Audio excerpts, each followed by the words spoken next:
Okay. Good evening, everybody. Welcome to Eastern Talks.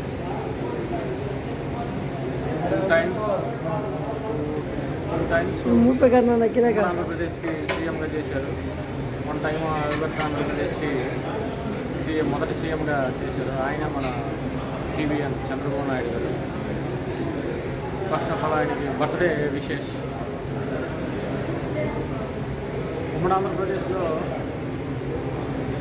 సీఎంలంతా Andhra వాళ్ళు development అంతా వచ్చి Telangana హైదరాబాద్కే పరిమితమయ్యింది.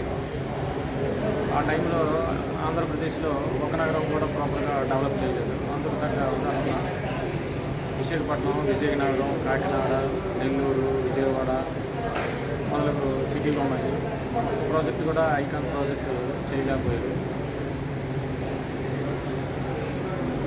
Thank you for this talks.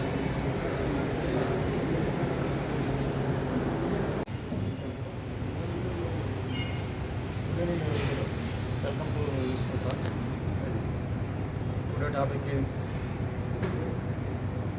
ఉమ్మడి ఆంధ్రప్రదేశ్కి 10 years సీఎంగా చేసిన అవిభక్త ఆంధ్రప్రదేశ్కి వన్ టైం సీఎంగా చేశారు ఆయన మా సిబిఎన్ చంద్రబాబు నాయుడు గారు.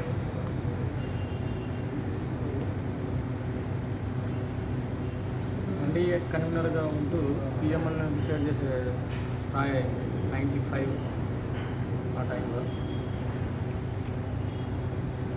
అప్పటి నుంచి కూడా టీఎస్ ఉమ్మడి ఆంధ్రప్రదేశ్లో ఓన్లీ ఫర్ ఐటీ ఇంప్రూవ్మెంటేషన్ మీద కాన్సన్ట్రేషన్ చేసి ఓన్లీ క్యాపిటల్ డెవలప్మెంట్ హైదరాబాద్ డెవలప్మెంట్లో ఉంది. హైదరాబాద్ని ఒక రేంజ్లో డెవలప్ చేసి పెట్టాడు. ఆ ఫలాలు పూర్తిగా తెలంగాణకి పరిమితమయ్యేది. ఆయన సీఎంగా చేశాడు అనుకున్న టెక్నాలజీ సీఈఓ చేశారని చెప్పొచ్చు. టెక్నాలజీని ఆ స్థాయిలో ఆయన ఇంట్రడ్యూస్ చేశాడు. ఆ రకంగా ఎంప్లాయ్మెంట్ కూడా క్రియేట్ చేశాడు. అదే పరిస్థితుల్లో సేమ్ ఉమ్మడి ఆంధ్రప్రదేశ్లో ఉన్నటువంటి మిగతా నగరాలని విస్మరించాడు. ఓన్లీ క్యాపిటల్ డెవలప్మెంట్తోనే మిగతా స్టేట్ మొత్తం దాన్ని ఫైనాన్షియల్ ఈక్వేషన్ చేయాలనుకున్నారు. అది పాసిబుల్ కాదు. అది ఆ వ్యతిరేకత అనేది సుస్పష్టంగా కనిపించింది ఆఫ్టర్ స్టేట్ డివైడ్ తర్వాత. క్యాపిటల్ స్టేట్ ఇన్కంలో క్యాపిటల్ ఇన్కమ్ డామినేట్ చేసింది. ఈరోజు తెలంగాణలో మేజర్ ఇన్కమ్ హైదరాబాద్. అటువంటి నగరం మనకి ఏపీలో ఒకటి కూడా ఆ స్థాయి తగ్గట్టు డెవలప్ చేయలేకపోయింది. అవిభక్త ఆంధ్రప్రదేశ్లో 2014లో ఆయన సీఎంగా ఫస్ట్ టైం ప్రమాణ స్వీకారం చేశారు. అప్పుడు కూడా సేమ్ రూల్స్, సేమ్ రొటేటెడ్ ప్రాసెస్లో క్యాపిటల్ డెవలప్మెంట్ మైండ్లోనే only capital development mind, capital develop చేయాలా, ఇన్కమ్ జనరేట్ చేయాలా, షేర్ టు హోల్ స్టేట్ అన్నటువంటి ప్రాసెస్లోనే వెళ్ళారు. సెకండ్ టైం కూడా same rotated process, total mind capital development, over land feeling, 15 to 20 years capital development planning. This government is continuing on 15 to 20 years, not possible on AP system, on Indian system, political.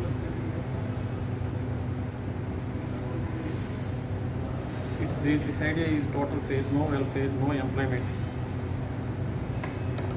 One more thing, our cabinet meetings, one subject is 8 hours, 10 hours, not result in schemes or another government proposals, another developments.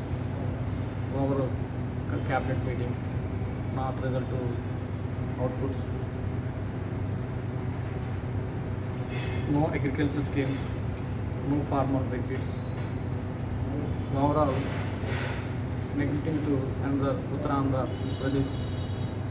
Srikrishna committee కూడా తెలంగాణతో పోలిస్తే ఆంధ్రలో శ్రీకాకుళం జిల్లా పూర్తిగా వెనకబడినదని divided టైంలో చేపెట్టింది. అయినా సరే ఎటువంటి బెనిఫిట్స్ ఉత్తరాంధ్రలో చేయలేకపోయారు. ఇలా చెప్పుకుంటూ పోతే చాలా విషయాలు ఉన్నాయి. ఇప్పుడు వస్తున్న ఈ ఎలక్షన్లో కూడా ఫామ్లోకి వస్తే అటువంటి ఫెయిల్యూర్స్ కాకుండా better than schemes, better than welfare planning చేసుకుని విభజించు పాలించిన సూత్రంలో వికేంద్రీకరణ కూడా చాలా అవసరం. ఆ రకంగా ఆలోచించి మంచి మంచి స్కీమ్స్, మంచి మంచి వెల్ఫేర్తో ముందుకెళ్తే గవర్నమెంట్ ఎటువంటి అడ్డుపడుకు లేకుండా సజీవంగా వెళ్ళే కోసం ఉంటుంది. అది పూర్తిగా ఎంత అనుభవంతో ఉన్నటువంటి మన చంద్రబాబు నాయుడుతో అది సాధ్యం అవుతుంది, పాసిబుల్ అవుతుంది. అంతేకాకుండా ప్రజల నుంచి కూడా అభిప్రాయాలు సేకరించి ప్రజల అభిప్రాయాలకి విలువ ఇచ్చి క్యాబినెట్ మీటింగ్స్ని అవుట్పుట్గా తీసుకొని చేస్తే మంచి మంచి రిజల్ట్స్ వచ్చే అవకాశాలు ఉన్నాయి. ఇన్స్టెంట్గా వచ్చే స్కీమ్స్, ఇన్స్టెంట్గా వచ్చే ఆలోచనలు స్పీడ్గా చేసే అడ్మినిస్ట్రేషన్లో కూడా మంచి ఫలితాలు వచ్చే అవకాశాలు ఉన్నాయి. Thank you for peaceful talk.